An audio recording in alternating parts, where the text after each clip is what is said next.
Buenas tardes, hoy en Termodinámica mi grupo está conformado por José Masco, Laura Osorio, Yuselis Amador, Hugo Mendoza y mi persona Camila Uribe. Iniciaremos hablando sobre la bomba de calor. Una bomba de calor es un aparato cuyo funcionamiento se basa en la termodinámica. Consiste en transportar energía en forma de calor de un ambiente, que puede ser aire, agua o suelo, a otro.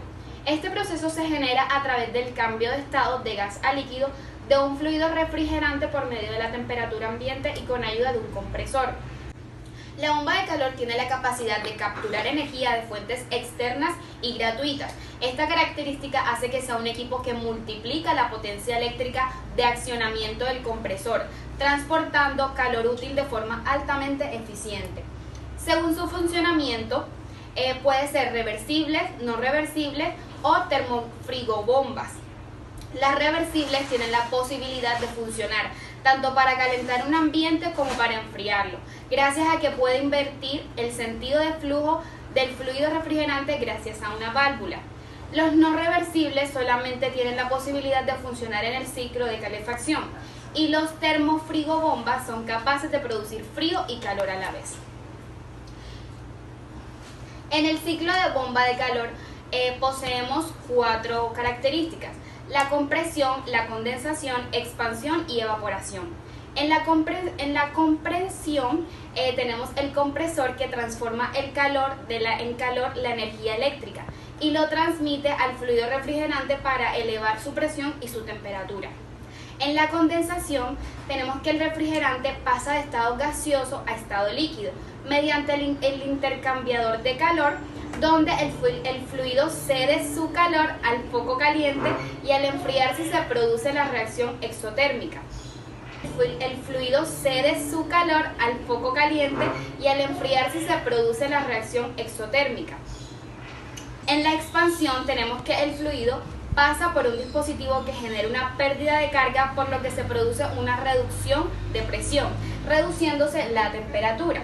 Y por último, en la evaporación, el evaporador está situado en la fuente fría y es donde se produce una reacción endotérmica y se vuelve a iniciar del primero de los ciclos.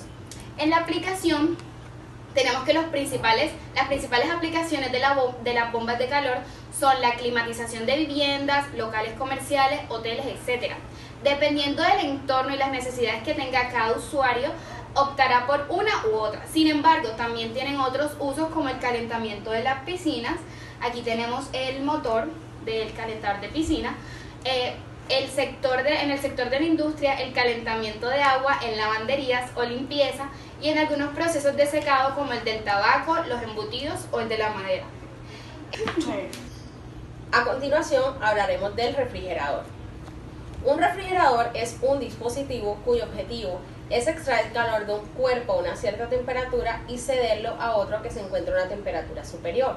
Para ello utiliza una sustancia de trabajo, vapor de agua, aire u otras sustancias, que realiza una serie de transformaciones termodinámicas de forma cíclica para que pueda funcionar de forma continua, como sucede con las máquinas térmicas. Se ha comentado en la introducción, el paso de calor de un cuerpo frío a otro caliente no se produce de forma espontánea. Se llega así a un nuevo enunciado, el segundo principio, enunciado de Clausius, en el cual nos menciona que no es posible el paso de calor de un cuerpo frío a uno caliente sin el consumo de trabajo, así como nos lo menciona la gráfica. Según su funcionamiento, el refrigerador trabaja de un modo muy similar a una bomba de calor. Enfría su interior bombeando energía térmica desde los compartimentos de almacenamiento de los alimentos hacia el exterior más caliente. Durante su operación, un refrigerador elimina una cantidad de energía térmica, QF, del interior del refrigerador, y en el proceso, igual que en la bomba de calor, su motor realiza trabajo. El coeficiente de realización de un refrigerador o de una bomba de calor se define en términos de QF. Aquí presentamos la ecuación en donde nos menciona que el COP del refrigerador es igual a la cantidad de energía térmica sobre el trabajo. En este caso, el coeficiente de realización más alto posible es también el de un refrigerador cuya sustancia de trabajo se lleva por un ciclo de máquina térmica de Carnot a la inversa. A continuación presentamos el ciclo de un refrigerador. Condensador. El condensador tiene la misión de extraer el calor al refrigerante. Este calor en principio es la suma del calor absorbido por el evaporador y el producido por el trabajo de compresión. Tenemos la válvula de expansión.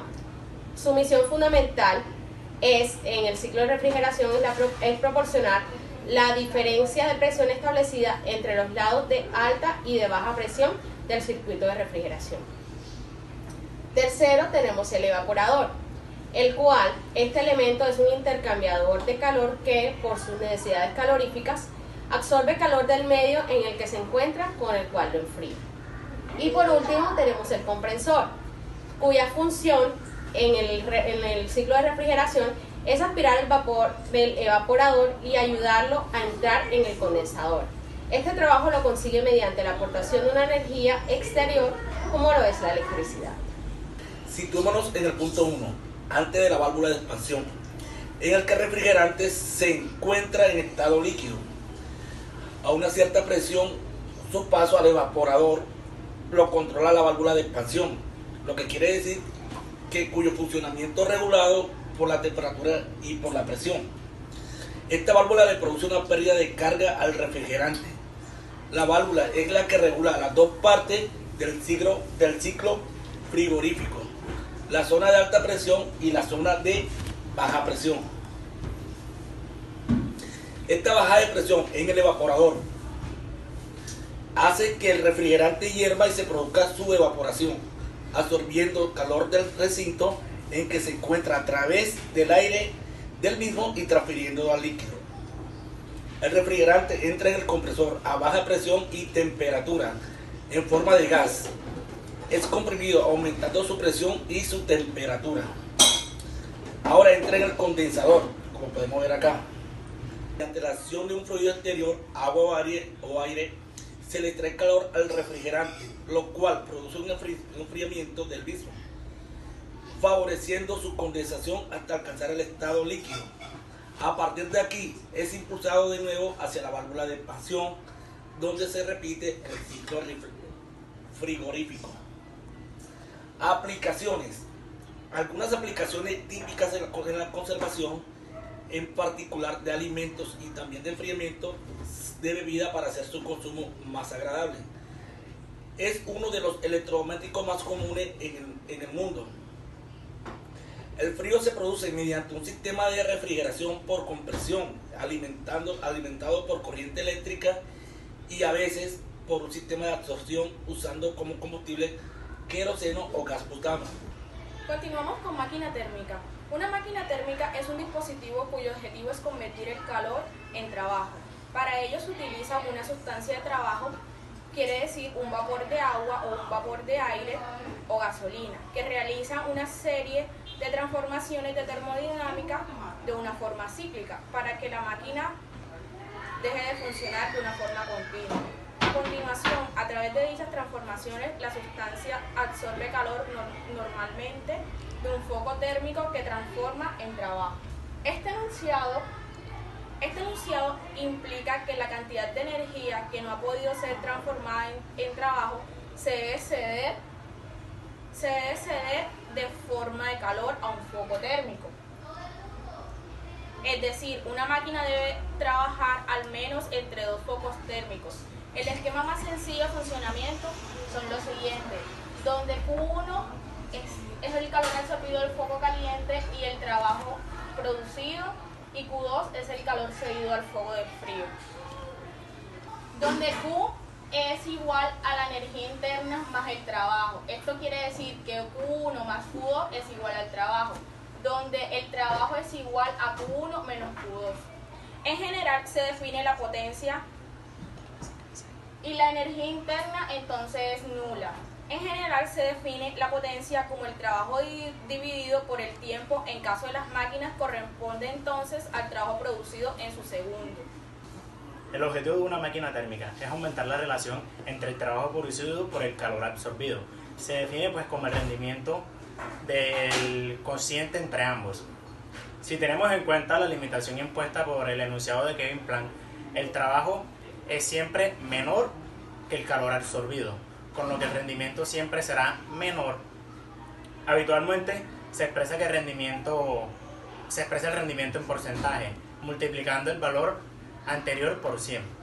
Para las máquinas más comunes, este rendimiento se encuentra en el entorno del 20%. 1. El ejemplo de aplicación para las máquinas térmicas es el más característico, que es la máquina térmica, la máquina de vapor, que se emplea en la mayoría de las centrales eléctricas, sean térmicas, termosolares o nucleares. Aquí tenemos cómo funciona la máquina de vapor. La máquina térmica va basada más que todo en la segunda ley, que crea un nuevo término llamado la eficiencia y el rendimiento térmico. Estos dos términos son muy importantes para la industria porque permiten determinar cuál es el rendimiento de una máquina térmica, ya sea un refrigerador o una bomba de calor, obteniendo así información acerca del proceso. Por ende, la modificación o el diseño de un refrigerador o bomba de calor óptimo se basa en los principios fundamentales de esta ley. Una bomba de calor es similar a un refrigerador. La única diferencia es el propósito de la máquina térmica. Mientras que un refrigerador se requiere que haya una transferencia de calor en el entorno a la máquina, logrando así bajar la temperatura del entorno en la bomba de transferencia, que sucede desde la máquina térmica al entorno, buscando así el calentamiento del ambiente.